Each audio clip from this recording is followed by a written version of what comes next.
1 FM en el corazón de Santiago. Radio U Central 107.1 FM y radio.ucentral.cl presenta Diálogos Humanos, una amena conversación con interesantes invitados que abordan temas sobre salud y bienestar de manera didáctica en el profundo mundo del vivir. Conduce el psicólogo Daniel Sánchez Brkich. Hola, ¿qué tal amigos? ¿Cómo están? Tantos días y tantos momentos que no nos encontramos en un momento histórico de nuestro país en que han sucedido muchísimas cosas, muchísimas cuestiones que requieren siempre el análisis desde la docencia, desde la investigación, desde la universidad. Este es un programa que surge o que tributa al Instituto de Investigación y Posgrado de la Facultad de Ciencias de la Salud de la Universidad Central de Chile, y tiene como énfasis o tiene como intención siempre profundizar en los ámbitos de la salud y el bienestar, que son nuestros grandes nortes, nuestros grandes objetivos. Ha sido un tiempo complejo, más allá de las cuestiones que acordemos o no acordemos, que estemos o no de acuerdo. Ayer murió Guillermo Tellier, un personaje importante en la historia de nuestro país, nos gusta o no, a eso me refiero. Tenemos los efectos producidos indudablemente por la catástrofe del sur. Hay un paro de transporte público en Concepción en este minuto. Tenemos la situación que acaba de ocurrir en las dunas de Concón con el edificio que se acaba de caer. En fin, tenemos tantas cosas que nos han ocurrido que nos afectan de alguna manera. Este programa, como les digo, es parte tributa al Instituto de Investigación y Posgrado de la Facultad de Ciencias de la Salud de la Universidad Central de Chile, que no sería posible en lo más mínimo sin la grandiosa presencia de nuestro querido amigo Felipe Buletich, que está por ahí atrás. Felipe, ¿cómo estamos? Muy bien, Felipe. Felipe es el hombre que nos ordena, que nos permite estar al aire. Y como toda semana, Felipe siempre acompañándonos. Gracias, Felipe, por tu sana compañía y tu buen cariño.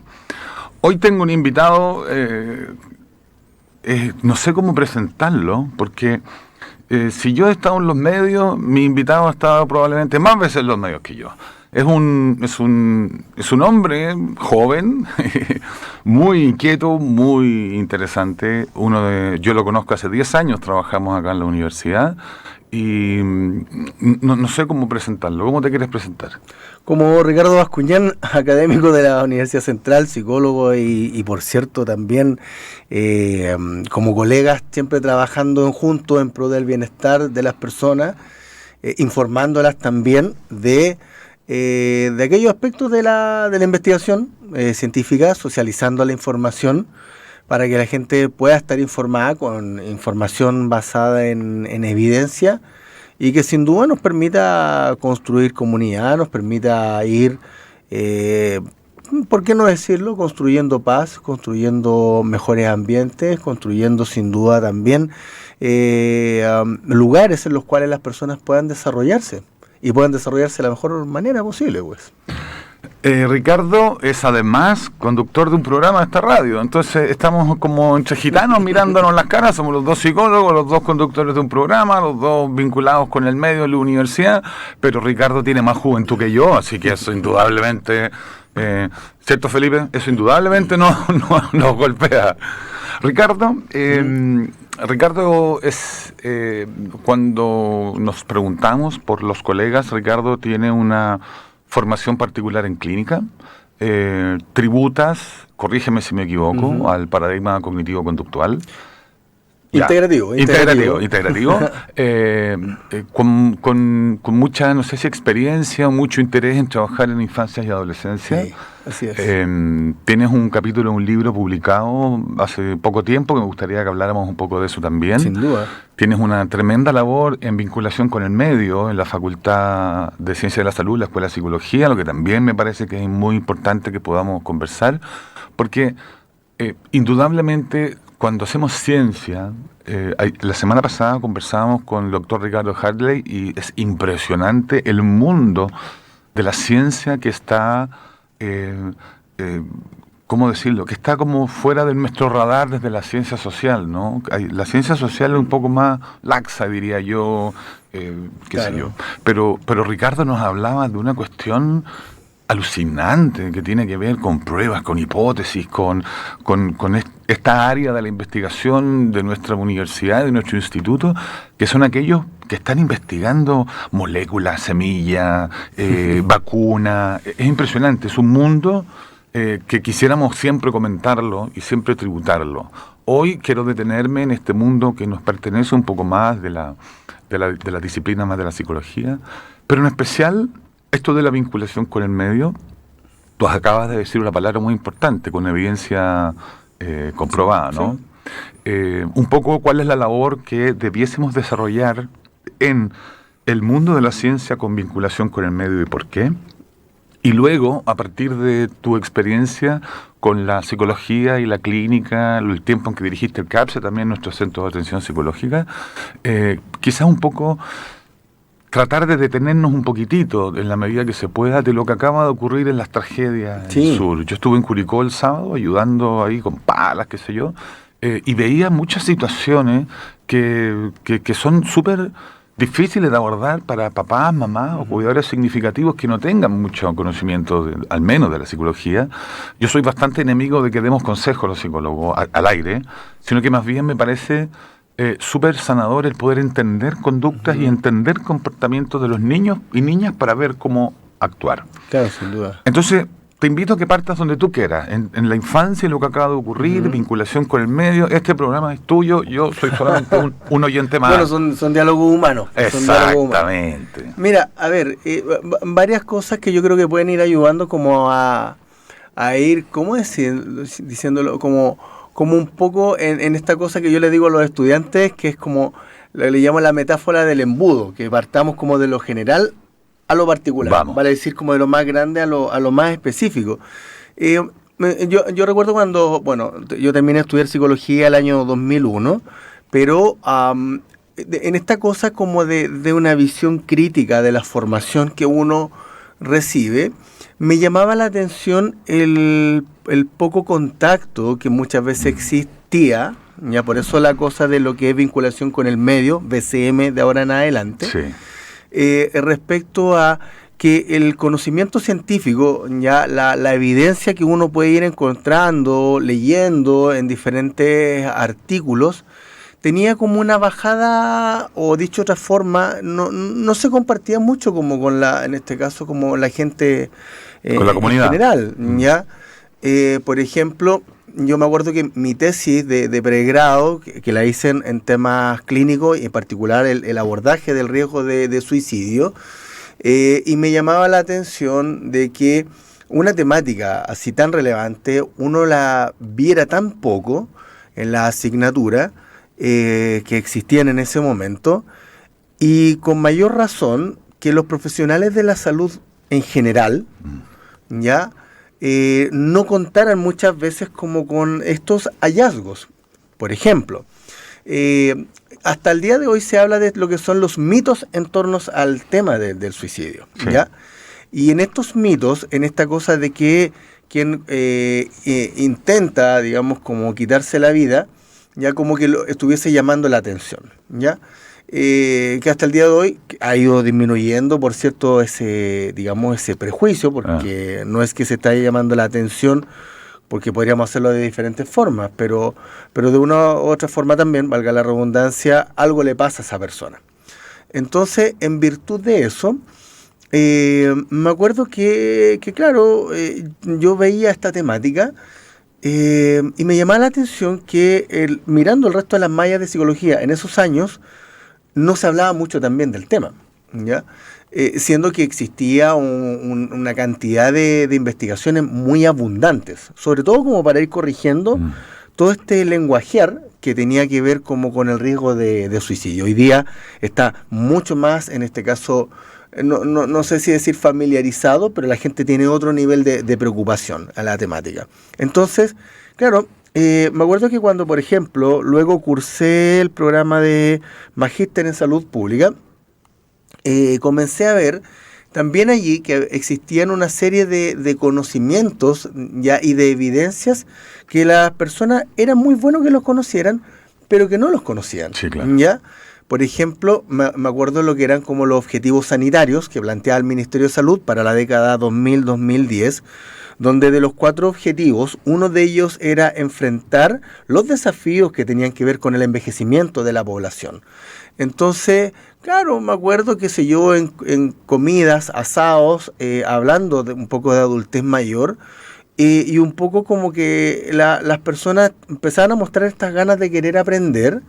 Entonces, claro, curiosamente, los procesos de acreditación de las universidades, vale decir, de poder asegurar la calidad de la enseñanza de los establecimientos de educación superior, empezaron a considerar que no tan solo una universidad o una institución de educación superior debe tener una buena gestión financiera y sustentabilidad en el tiempo, o una buena, digamos, administración interna, gobernabilidad, qué sé yo, sino que también tiene que tener vinculación con la comunidad.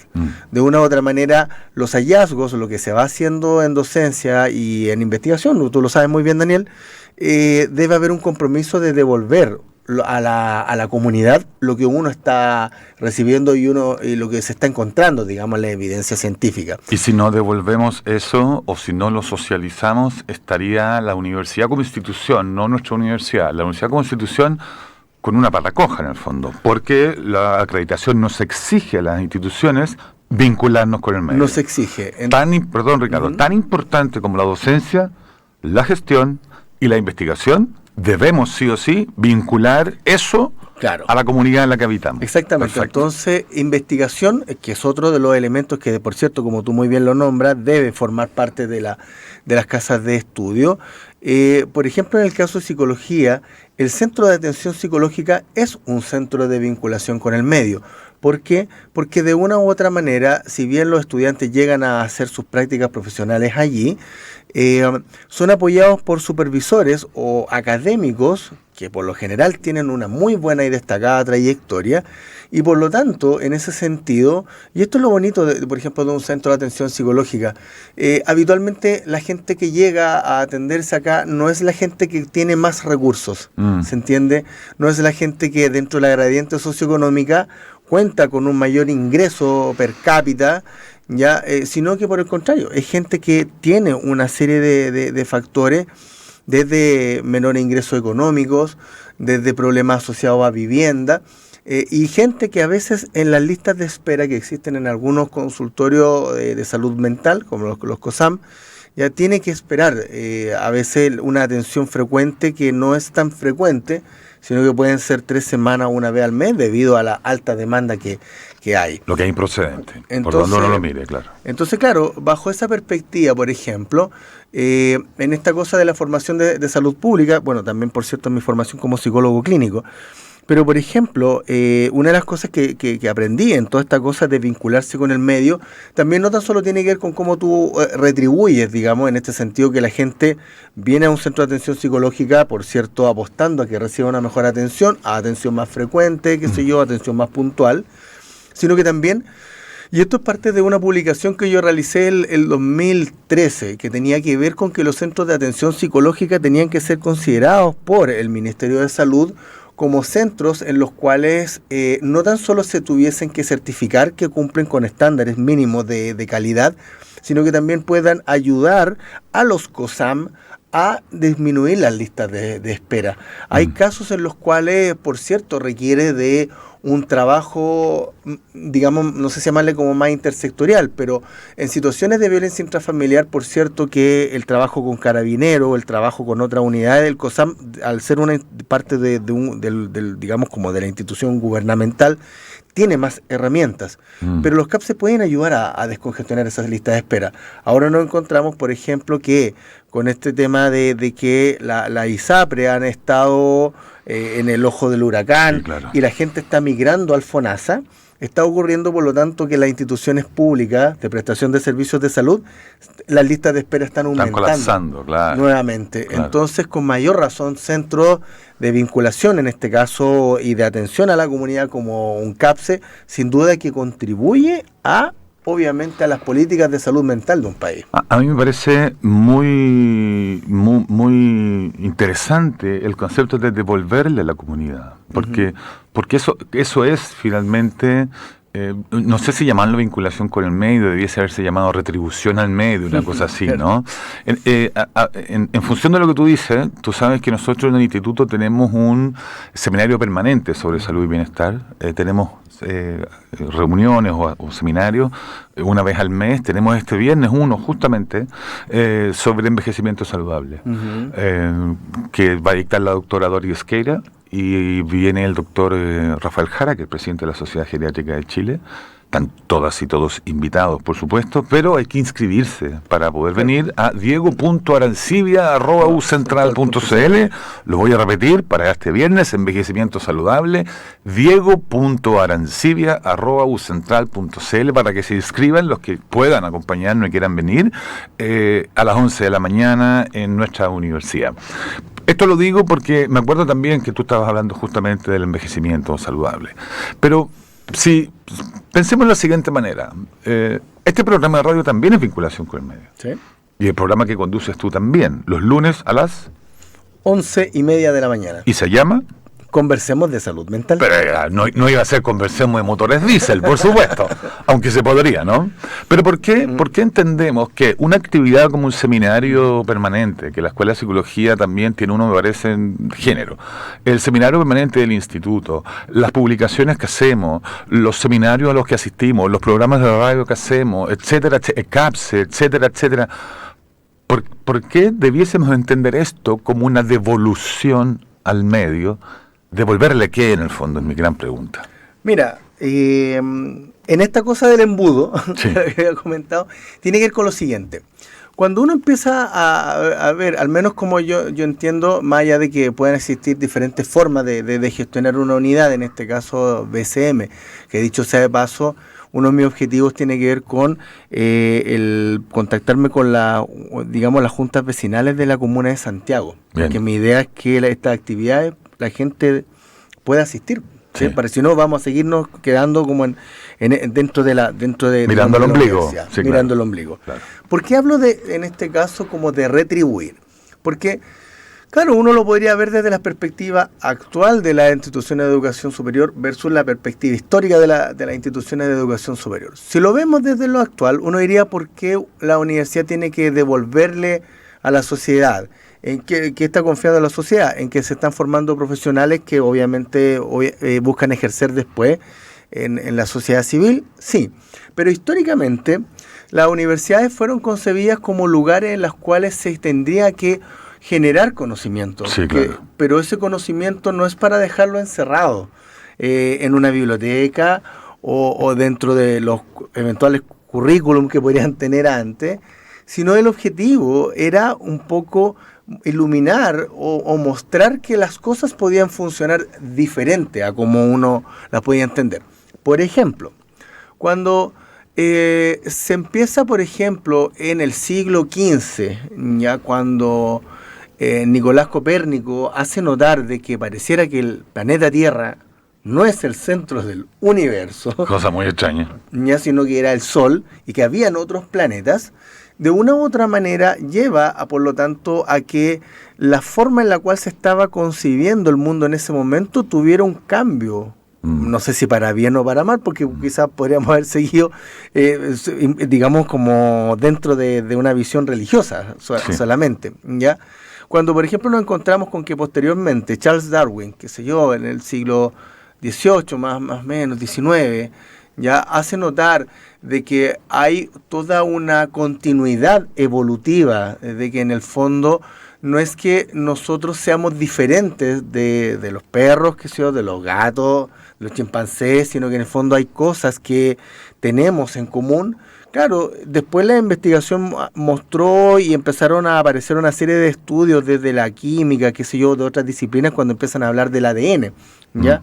Entonces, claro, cuando uno por lo tanto considera de que las universidades, por lo tanto, son los principales lugares en los cuales se va construyendo, generando conocimiento, no es cualquier tipo de conocimiento, Exacto. sino de que un poco como tú citabas a Ricardo Hartley, se busca que este conocimiento provoque obviamente el menor daño posible en la población y genere los mayores beneficios en la población.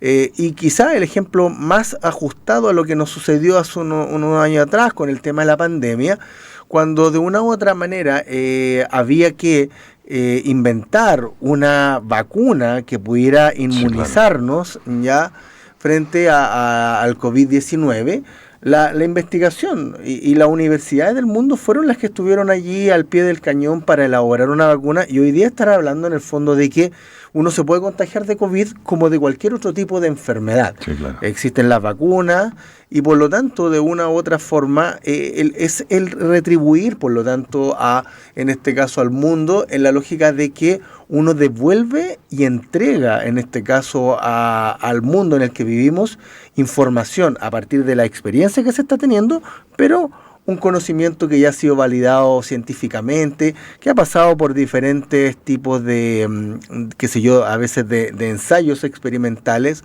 o bien de estudios metaanalíticos que tienen que ver cuando se hace una revisión bibliográfica de las diferentes investigaciones a nivel mundial, y por lo tanto uno devuelve, por lo tanto, a la sociedad el conocimiento un poco más depurado, pero que por cierto tiene un menor margen de error.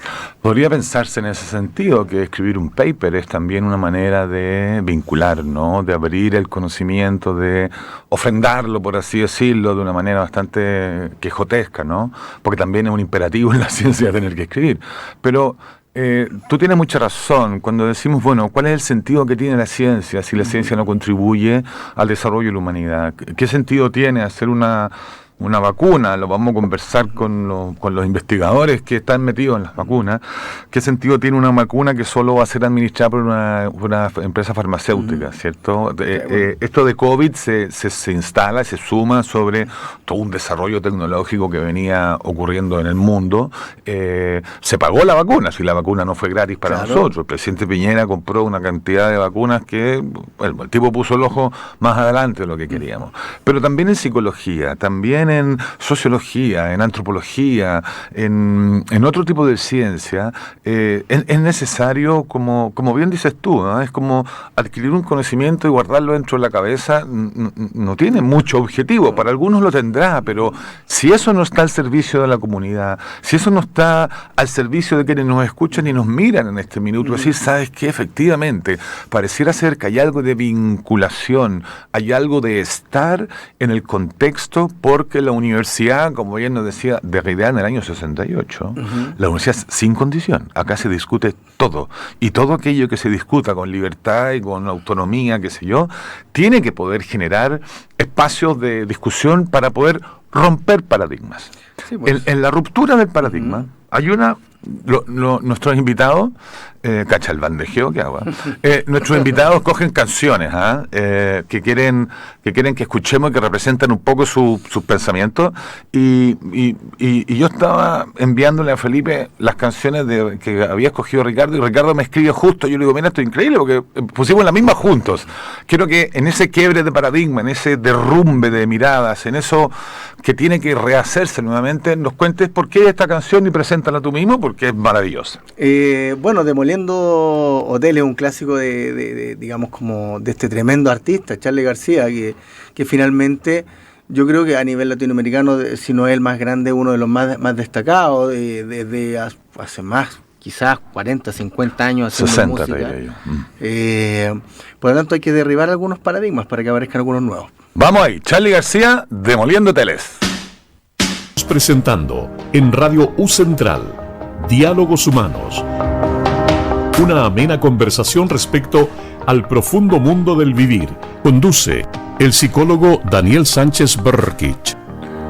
Ay, cómo nos va con Charly García, ¿eh? Siempre es un referente universal para todos, y bueno, está un poquito complicado de salud, Charly, pero ya saldrá adelante. Les recuerdo que estamos en el programa Diálogos Humanos, un programa del Instituto de Investigación y Posgrado de la Facultad de Ciencias de la Salud de la Universidad Central de Chile, y indagando y profundizando siempre en los temas de la salud y el bienestar. Les recuerdo que el viernes tenemos un seminario, parte de nuestro seminario permanente, sobre envejecimiento saludable. Hay que inscribirse en el correo diego.arancibia@ucentral.cl para que nos puedan acompañar y entremos en esta discusión importante sobre la tercera edad y cómo devolverle al mundo justamente la visión que tenemos respecto de la tercera edad. Ahora, estamos con el grandísimo Ricardo Bascuñán, sentado aquí conversando, haciendo vinculación con el medio. Ricardo es no solo un psicólogo, sino que es un excelente compañero de trabajo. Doy fe de ello los últimos 10 años de mi vida. Es un rockero empedernido también, así que le hace mucho sentido. Toca guitarra, escucha Metallica. Es un hombre bastante travieso. Se acaba de cambiar a su primera vivienda propia. Tiene una hija, por Dios. En fin, sí, tenemos hartas cosas. Ricardo, sí. Nos quedamos con la presentación de Charly García y romper los paradigmas. Sí, cuéntanos un poco. Mira, en esta cosa de retribuir, ya hablando un poco de lo que pasó en el sur chileno, ya con el tema de la lluvia y qué sé yo. Resulta de que una de las cosas que en salud pública empecé como a mirar, a estudiar, incluso como propuesta en algún momento, que tenía que ver con cómo podíamos en la enseñanza media formar en tercero medio. Esa era la propuesta que yo había realizado para un doctorado, que no quedé, pero mi propuesta tenía que ver con que los chilenos y las chilenas a partir del terremoto del 2010 supiésemos y tuviésemos más información respecto a cómo manejarnos frente a situaciones de emergencias, ¿ya? Como que en el fondo tenemos que todas las personas aprender, ¿sí? En virtud de que, por un lado, nuestro país está, si no es el más sísmico del mundo, ¿ya? La investigación, yo me acuerdo que presentó el doctor Brochek, si mal no recuerdo, tenía que ver con que la placa de Nazca, que es la placa que se va como avanzando por bajo la placa sudamericana, que es la que nosotros vivimos, ¿ya? Todo esto es investigación científica. Estamos hablando de placas terrestres, ¿no? Placas tectónicas. Sí, tectónicas. 8 centímetros tiene que moverse al año. Entonces, claro, ¿qué es lo que ocurre? Que cuando no tiembla, por eso se acumula la tensión, porque no avanza, digamos, y por lo tanto es saludable que en Chile tenga que temblar, porque es parte del movimiento natural, ¿ya? Sin embargo, cuando nosotros comenzamos a decir, bueno, ¿qué tan preparados estamos para eso? Nos encontramos con que, por otra parte, los movimientos sísmicos también pueden generar maremotos, ¿ya? Nos encontramos con que Chile tiene un largo cordón volcánico de más de 1900 volcanes a lo largo de Chile, y nos vamos encontrando también con que producto de la sequía y producto también del asentamiento humano, nos vamos encontrando con que en situaciones donde llueve mucho, vuelven a activarse cauces que no estaban, entre comillas, activos. O sea, ¿se entiende? La memoria del agua, ¿no? Entonces, cuando empezamos, por lo tanto, a mirar esto y decimos, bueno, toda la investigación científica nos dice que, más que las personas tengan calma, es que tengan planes de acción, nos encontramos con que el conocimiento científico no baja.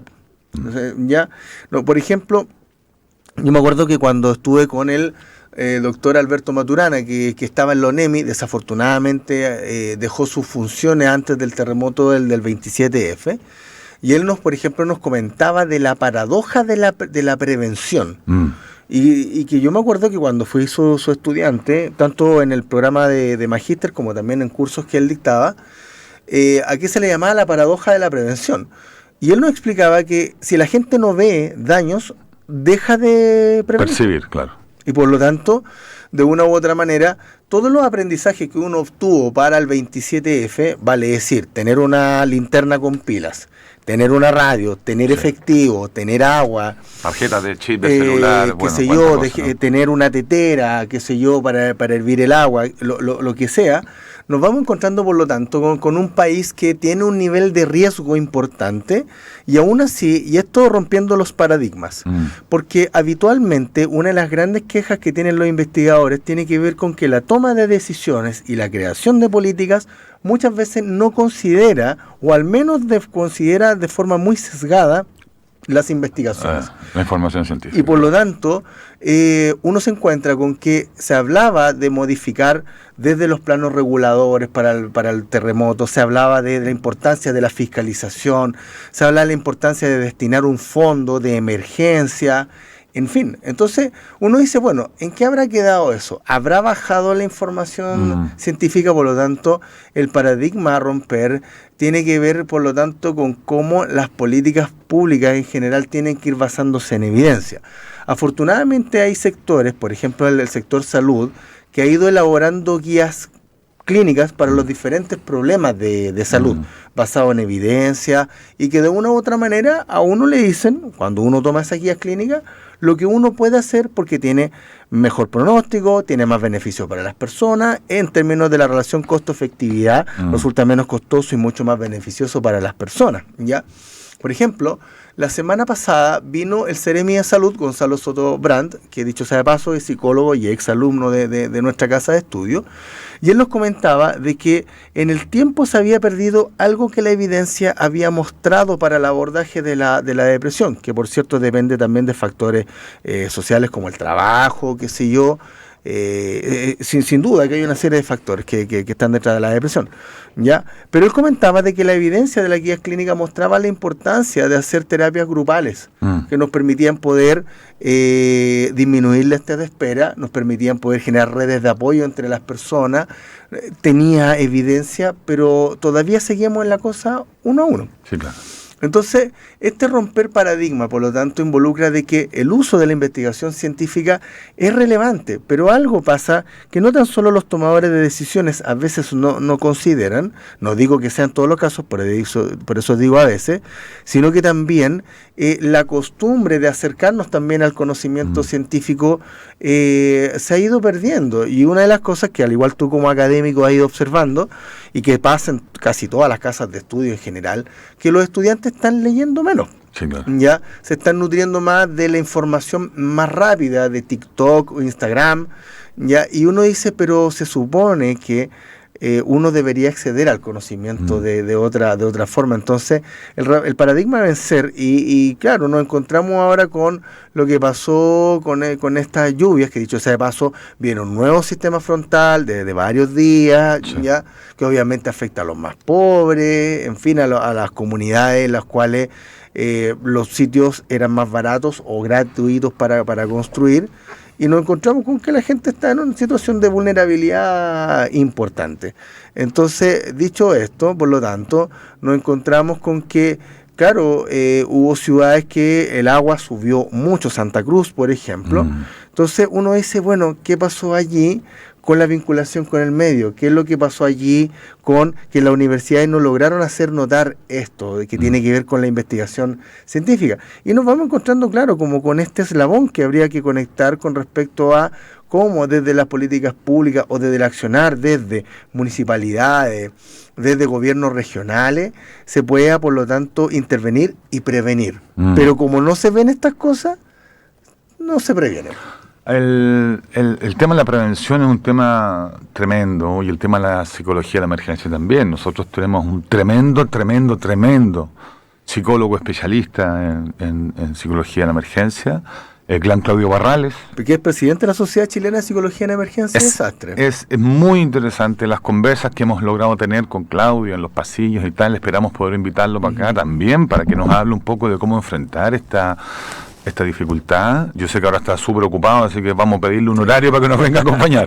Pero allí hay un tema súper interesante. Lo segundo es que a mí me tocó estar en Curicó el sábado, como te decía, y vi como un río se llevó casas que valían 150 millones de pesos. Tampoco es en los asentamientos que se instalan necesariamente en lugares. Ahí lo que hicieron es que alteraron el curso del río, qué sé yo, etcétera. Y yo estaba ahí, y bueno, con la pala, tratando de ayudar como se pudiese, más que nada, apoyo emocional, que es el ámbito que nos compete a mí y a Loreto, ¿no? Pero yo miraba a los adolescentes y decía, chuta, ¿cómo devolverle la certeza a un adolescente que por su producto de la condición del ciclo de vida en el que se encuentra está en una confusión tremenda? A mí me parece que, y yo soy súper pesado en eso, yo me niego a dar consejos de psicólogo al aire, ¿cierto? O en radio, en televisión, me parece una falta de respeto porque si no terminamos desaforados probablemente. Claro, Sin embargo, la consejería fácil. exacto, sin embargo, sí podemos explicar qué fenómenos ocurren en la vida, por ejemplo, de un adolescente para que cada familia tome las decisiones que estime conveniente. Mira, hay varias cosas ahí, por ejemplo, que cosas de que incluso hasta Claudio a mí me ha enseñado. Claudio Barrales. Claro, Claudio Barrales, dicho sea de paso. Resulta lo siguiente, que cuando existe algún tipo de emergencia, ¿ya? Cuando existe algún tipo de fenómeno natural que cuando tiene contacto con la civilización se transforma en un desastre, porque finalmente los ríos antes andaban por donde, por decirlo así, querían, ya, ya. Resulta de que, por ejemplo, claro, en esta cosa del curor furandis, vale decir, curémoslo todo, pasó esta situación de emergencia, y se da el tema del voluntarismo, del ir a ayudar, ya, que afortunadamente la gente lo ha ido entendiendo en el tiempo. El voluntarismo, por ejemplo, generó, cuando se produjo este gran incendio en Valparaíso hace casi 10 años atrás, ya fue mucha gente a ayudar, en especial jóvenes, ¿ya? Y yo me acuerdo que a Claudio y a otros le pedíamos que nos explicaran lo que era primer auxilio psicológico, cómo abordar estas situaciones, y la evidencia lo que nos decía es que la gente quería tener una vivienda para pasar la noche. La gente quería la ropa seca, la gente quería comer, y en este voluntarismo, cuando ha llegado mucha gente, también a veces no hay albergues para la cantidad de voluntarios que hay. Por eso esta cosa del plan de acción, de cómo uno debe funcionar en emergencias, es algo muy relevante de hacer. Digamos, como por un voluntario podríamos tener dos héroes, ¿sí? Pero también podríamos tener 2 mártires, ¿ya? Entonces, ¿qué es lo que pasa? Que en ese sentido, claro, la evidencia vinculada de un autor humanista, Abraham Maslow, con la pirámide de jerarquía de necesidades, donde la alimentación, una vivienda, son aspectos que es lo que primero uno tiene que hacer, ¿ya? Pero también, cuando uno entrega esta instrucción, genera el efecto boomerang. Entonces, como nos dicen de que no hay muchos lugares como donde podríamos comer o quedarnos, porque hay que darle la prioridad a la gente, entonces no vamos. Sí, claro. Pero claro, justamente de ahí surge el voluntariado, porque hay gente que no se mueve, que está detrás del televisor y mira, chuta, pobre gente. El Estado debería hacer algo. Sí, claro. Pero en realidad hay poca gente, en este caso, que lindo el gesto que tú pudiste hacer, porque a mí me hace recordar, dentro de lo que aparece en la literatura, ya, cosas que nuevamente la población debería conocer y saber. Cuando se produjo el gran terremoto de Valdivia, ya considerado el más grande, más violento, cerca de 10 minutos muestra la literatura, se produjo otro problema, que tiene que ver con que no lo conozco, por eso voy a hablar de, no sé si es el lago Riñihue, ¿ya? La cosa es que en Valdivia ese día también estaba lloviendo cuando se produjo el gran terremoto, y la cosa es que el cauce natural que tenía el Riñihue se había, en este caso, como alterado debido al movimiento que se había producido, y como estaba lloviendo, el Riñihue empezó a subir en su caudal y por lo tanto amenazó ya con arrasar todo lo poco y nada que estaba quedando en pie en Valdivia. Y la gesta del Riñihue habla de que se pidió que toda persona que pudiera tomar una pala pudiera ayudar a ir a que en este caso el Riñihue tomara de nuevo el curso que tenía. Entonces uno dice, pero esa información está disponible, la historia la ha olvidado, pero es un gesto muy bonito que tiene que ver con lo siguiente, y nuevamente rompiendo paradigmas, ¿ya? Resulta de que cuando empezamos a hablar de los factores culturales, vale decir, de cómo la ciudadanía o cómo el chileno es, uno habla de que la raza es la mala, sí. Uno habla de que el chileno tiende a ser ganador y salvarse uno mismo, qué sé yo. Pero el Claudio Barrales también me comentó de que también teníamos que mirar que la gente tenía solidaridad en estos momentos. Sí, claro. Y por lo tanto, habitualmente, la mayor parte de los chilenos en este tipo de situaciones muestra un nivel de solidaridad muy grande y que tiende a desplegar un gran cariño a las personas que lo están pasando mal, a organizarse como para poder contribuir de alguna forma Lo vemos en la Teletón también, más allá de las opiniones que las personas puedan tener, pero lo cierto está en que las leyes y los recursos aportados a discapacidad no son suficientes y por lo tanto este tipo de iniciativas y los que hemos tenido la oportunidad de trabajar con gente en la Teletón vemos que hay un espíritu muy, muy rico de compartir para con ellos. Entonces, claro, esto rompiendo paradigmas involucra de que, por cierto, la cultura chilena sí puede ser muy solidaria. Entonces, claro, está bien, pero no dejemos solamente la solidaridad si también tenemos conocimientos técnicos y hallazgos científicos que nos pueden ir ayudando. Para cerrar en este como rompiendo paradigma, Charles Darwin estuvo en Chile y todos sabemos que, o sea, no todos sabemos, pero que anduvo en Chile mirando diferentes regiones para ir construyendo su teoría de la evolución, ¿ya? Pero estuvo en Valparaíso, llegó a Valparaíso y dado de que la gente comentaba de que temblaba, que habían terremotos, qué sé yo, Charles Darwin le tocó presenciar un terremoto cuando estuvo acá en Chile. Ya está documentado como evidencia científica. Y ahí Charles Darwin acuñó una frase que cuando me toca hablar de estos desastres que pueden producirse en, digamos, en los fenómenos antrópicos, cuando el hombre tiene algo que ver, estos problemas, estas grandes catástrofes, pueden sacar lo mejor de las personas, pero también lo peor de las personas. Sin duda. Y antiguamente, incluso hasta 1907, quienes eran sorprendidos robando en este tipo de contextos como terremotos eran fusilados, porque esa era la sanción máxima, porque uno no tenía por qué aprovecharse de esa situación. Y que nos tocó ver en el 27F, nos tocó ver gente que andaba aprovechando de robar lavadoras, robar televisores, y uno en algún momento dijo, bueno, la gente se quedó sin nada, pero no era gente pobre. Sí, en Curicó había una persona que fue a ayudar a otra familia a sacar el barro y mientras estaba allá le entraban a robar su casa. Estaban todos destruidos, qué sé yo, etcétera. Mira, a mí me parece que esto de la prevención o esto de aprender a convivir en un mundo que fuese distinto. La otra vez estaba conversando en ADN y me preguntaba justamente los conductores del programa ¿por qué no funcionan hoy día nuestras campañas o nuestras formas de ayuda? Yo di un consejo y me equivoqué, entonces traté de enmendarlo, pero ya fue tarde. Pero me parece que no funciona ninguna manera de ayuda si es que miramos con el paradigma antiguo, ¿no? Vaya y donen la 24.500, qué sé yo.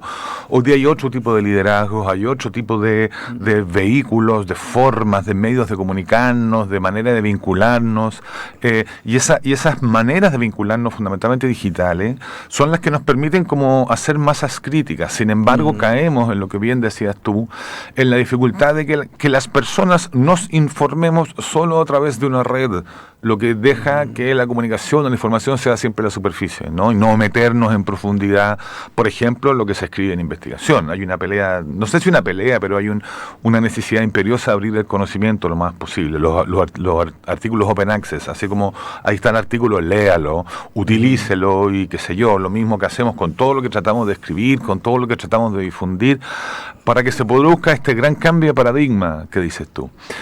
Quiero preguntarte si en esto que hemos conversado, algo tiene que ver tus proyectos a futuro. Tú tienes un tremendo proyecto, muy bonito, que tiene mucho que ver con nuestro instituto. Cuéntame un poco de eso. Sí, mira, en este proyecto de por cierto, ingresar a estudios de doctorado, una de las cosas que he ido observando como psicólogo infanto-juvenil, ya que tiene que ver con que en la formación que yo recibí, ya, y rompiendo paradigmas, uno tenía que atender solo al niño, solo a la niña, solo al adolescente, ¿sí? Y uno dice, pero pucha, estas personas tienen una vivienda, a veces cómoda, a veces no, tiene padres que trabajan, no sabemos el tipo de trabajo que tienen, no sabemos también el nivel de endeudamiento. ¿Por qué no tener una visión integradora de las cosas? Que ahí viene el tema de lo integrativo. Sí. ¿Por qué no poder, en este caso, mirar todo el espectro, todo el panorama completo, ya vale decir los aspectos cognitivos, afectivos, biológicos, ambientales, biográficos. ¿Por qué no verlos todos? Si finalmente la vida nos está llevando a integrar más que a reducir, nos está llevando posteriormente a hacer síntesis de con qué nos vamos a quedar finalmente. Lo que he estado viendo, por ejemplo, a partir de esto que se produjo en pandemia, ya esta cosa que tenía que ver con que teníamos que estar confinados, ya que los padres y madres, cuidadores significativos, estaban con un nivel de sobrecarga importante, porque tenían que criar, porque tenían que cuidar las cosas de la casa a la vez, el temor de poder contagiarse, el temor hacia los propios padres, por cierto, que pudieran tener contagio, ya, y tener que trabajar y no perder el empleo. Y comencé a mirar de que, claro,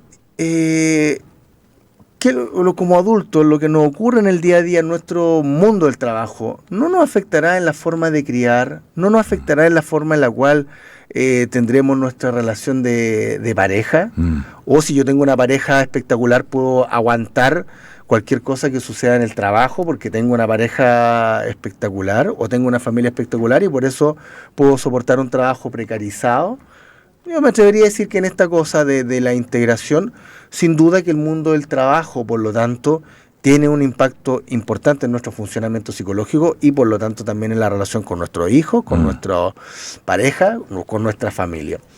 Entonces, a partir de ello, por lo tanto, lo que quiero empezar a mirar es cómo, en este caso, los aspectos del mundo del trabajo van impactando en los patrones de crianza, en la organización familiar, en virtud de que los adultos, gran parte de nuestra vida en general, pasamos en el mundo del trabajo.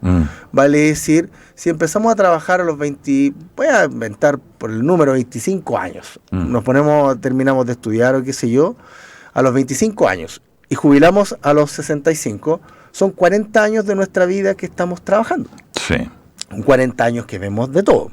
Hemos vivido desempleo, hemos visto precariedad laboral, hemos visto también malas prácticas laborales, hemos visto cómo, yo me acuerdo hablando con unas personas que trabajan en el servicio de salud, lo que se llama como el minuto millonario, que uno le pagan pero el dinero dura muy poco porque un minuto. Dura un minuto. Entonces, claro, mi inquietud empieza a decir, bueno, ¿por qué no visibilizamos de mejor forma todos estos aspectos?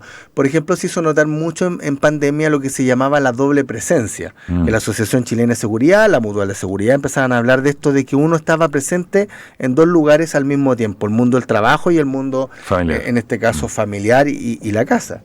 Por lo tanto, sin duda de que esto me está llevando a tratar de mirar de que si queremos ir construyendo un mundo mejor, por cierto, podemos generar las condiciones de desarrollo para los niños, para los adolescentes, para que puedan vivir mejor desde los colegios, ¿ok? Pero también veamos cómo los adultos lo están pasando. Veamos, por ejemplo, nosotros en la mesa intersectorial de prevención del suicidio, en la que estoy participando, ¿por qué no incorporar al Ministerio del Trabajo en la prevención del suicidio? Por supuesto. Cuando sabemos de que varones que están diagnosticados con depresión y sin trabajo, el riesgo de suicidio aumenta. Entonces, claro, veamos otras cosas. Ya, dejemos de lado los varones, veamos las mujeres. Un nivel de sobrecarga importante. Pero a lo mejor es la cosa del feminismo. Tranquilo, porque habitualmente la mujer vive más, es la que se tiene que hacer probablemente cargo de su marido en los últimos años de vida. ¿Sí?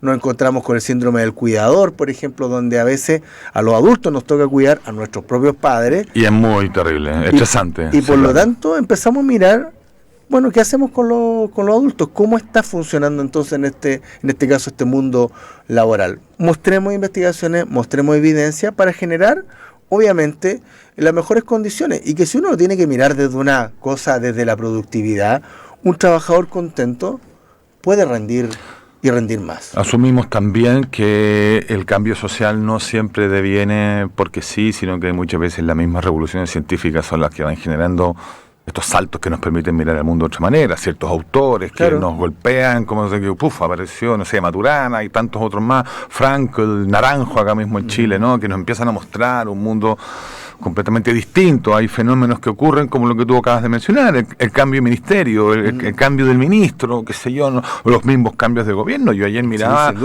una infografía, decía que increíble, porque desde el año 90 hemos tenido 8 periodos presidenciales. Y eso es caleta, mucho. Es harto. 8 periodos, 6 presidentes. Han pasado hartas cosas, las personas, por cierto, lo que decíamos del sistema político es que a pesar de la orientación que pueda haber, hay líneas comunes que, por cierto, se tienen que continuar haciendo, continuar desarrollando.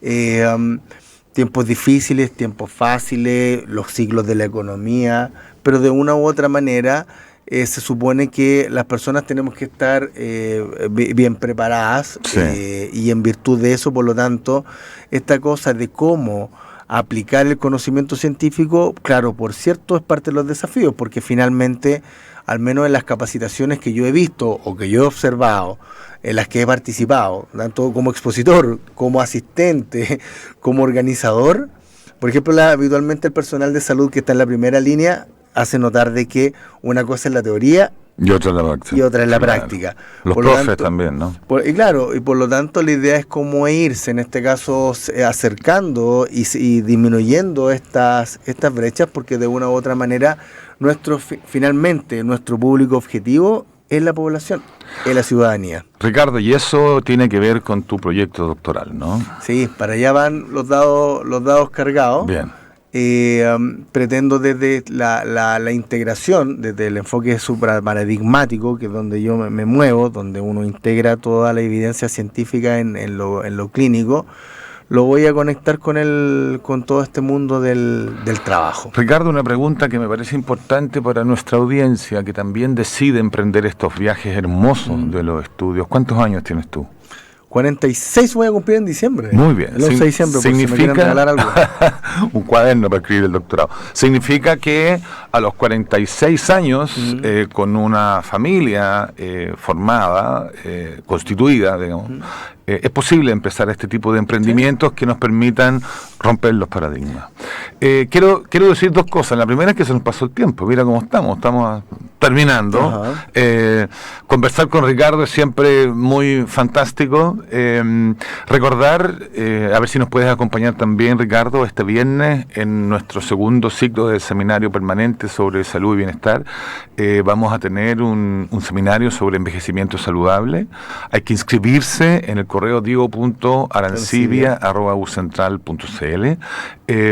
Me parece importante también que mencionemos siempre la necesidad de vincularnos con el contexto y con el entorno, la importancia, sin duda, de abrir caminos y romper paradigmas, como bien has dicho tú, la importancia de atender a las dificultades en periodos de emergencia.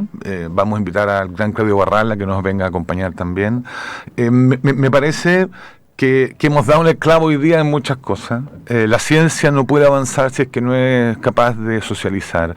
La universidad como institución a nivel mundial tiene el imperativo moral y social de abrirse al contexto y a las personas, y las personas tenemos la obligación también de informarnos de manera adecuada.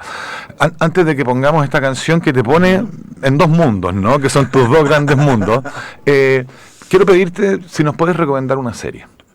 ¿Una serie? Es que he estado viendo tan poca televisión últimamente. ¿Sabes qué yo recomendaría? Que podríamos utilizar como herramienta terapéutica el mirar series que nos puedan entregar consejos, o más que consejos, poder extraer enseñanzas que nos puedan permitir vivir mejor. Ya la biblioterapia, la cineterapia es algo que existe. Sí, sin duda. Y cuando uno a las personas le dice, mira, ¿sabes que hay películas que son inspiradoras? Claro, habitualmente los más viejos hablamos de La vida es bella, ya que los adolescentes no la han visto, los de ahora, que otro cine, pero la invitación a que la serie que puedan escoger, por cierto, puede ser para la entretención. La Organización Mundial de la Salud recomienda tiempos de ocio. Sí, claro. Pero también lo que vean, puedan extraer mensajes que puedan permitir construir una vida mejor. Entonces, ya que no me das ninguna serie, ¿cómo se llama el libro en el que está tu capítulo? El Manual de Psicoterapia Integrativa, capítulo 19, Psicoterapia Integrativa y Crianza. Muy bien. Disponible en Amazon. Vamos con estos dos mundos. Y nos encontramos la próxima semana con toda la conversa. Lo dejamos con Héroes del Silencio Y tus dos mundos. Vamos por ahí.